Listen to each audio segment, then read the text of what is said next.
झारखंड के कोने कोने से सभी आदिवासियों को हुल जोहर, हुल जोहर।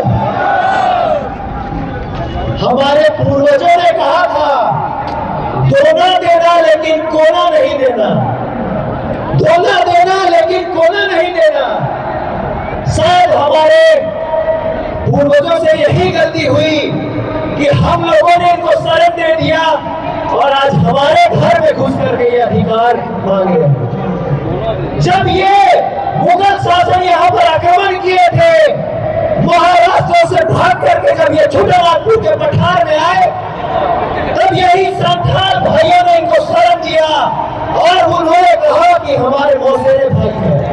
तब जाकर के ये कुर्मियों को यहाँ पर जो मुगल शासक थे उन पर हमला नहीं किए, लेकिन जो हम लोगों ने शरण दिया तो आज हमारे घर में घुस करके ये लोग बोल रहा है कि हमको एसटी का अधिकार देना चाहिए। ये कतई बर्दाश्त नहीं होने वाला है और यहाँ से अब संदेश पूरे राज्य में चला गया है कि तुम एक दिन रेल टेका किए थे, लेकिन जिस तरह से आदिवासी समाज ने रेल टेका करने वालों के घुटने टेकवा दिया है, आने वाले समय में तैयार रहिए। जहां जहां संघर्ष होगा, जहां जहां आंदोलन होगा, हमें न्योता का इंतजार नहीं करना है, सभी लोगों को हजारों की संख्या में निकलना है। ये लोग आजादी से पहले के दस्तावेज के आधार पर दावा करते हैं। जब हम लोगों ने इनका दस्तावेज को झुठला दिया, इनके पास जब हम लोगों ने डिबेट में इनको पछाड़ दिया, पटक दिया, तब ये लोग अब गाली गलौज करने पे आ गए, एफआईआर करने आ गए। तुम कहते रहो एफआईआर, हम अपना तथ्य तर्क और दस्तावेज के आधार पर जहां जहां तुम मांग कर रहे हो वहां पर हम अपना तथ्य तर्क और दस्तावेज पहुंचा करके तुम्हारा मांग को खारिज करवा देंगे।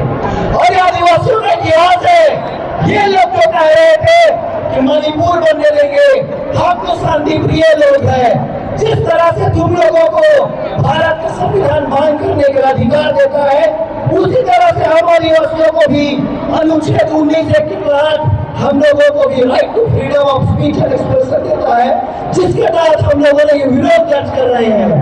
न इनका भाषा, न इनका संस्कृति कुछ भी आदिवासी से मेल नहीं खाता है। आप समझ जाइए, जो समाज अपना भगवान को घर से बाहर निकाल सकता है वो आदिवासी कभी नहीं हो सकता। कल को हम लोग घर में घुस करके ऐसे लोग हम लोगों को भी घर से बाहर निकालने का काम करेंगे। इसलिए सचेत रहने की जरूरत है। समय बहुत कम है और भी वक्ता लोग हैं, लेकिन ये ताकत, ये जो आदिवासी समाज द्वारा रेल टेका के बाद जो सीरीज शुरू हुआ है, अभी कब तक ये सीरीज चलेगा ये हमें भी नहीं पता, लेकिन जब आदिवासी एक अस्तित्व खतरे में आया है तब तो बुद्धू भगत जैसे लोग पैदा लिए हैं, बिरसा मुंडा पैदा लिए हैं, रघुनाथ सिंह भूमिज पैदा लिए हैं। उसी तरीके से आज हम युवा साथियों को भी आह्वान करना चाहते हैं कि ये हमारा अस्तित्व की लड़ाई है, अभी नहीं तो कभी नहीं सड़क पर निकलना है और इस लड़ाई को जीतना है। इन्हीं शब्दों के साथ मैं अपनी वाणी को विराम देता हूँ और जाते जाते एक बार जोरदार नारा लगाते जाए, फर्जी आदिवासी बनना बंद करो, बंद करो, बंद करो, फर्जी आदिवासी बनना बंद करो, बंद करो, कुर्मी नेता होश में आओ, होश में आओ, होश में आओ, फर्जी इतिहासकार मुर्दाबाद, मुर्दाबाद, मुर्दाबाद, आदिवासी एकता जिंदाबाद, जिंदाबाद, जिंदाबाद, आदिवासी से जो टकराएगा चोर हो जाएगा। जय आदिवासी, जय आदिवासी। धन्यवाद।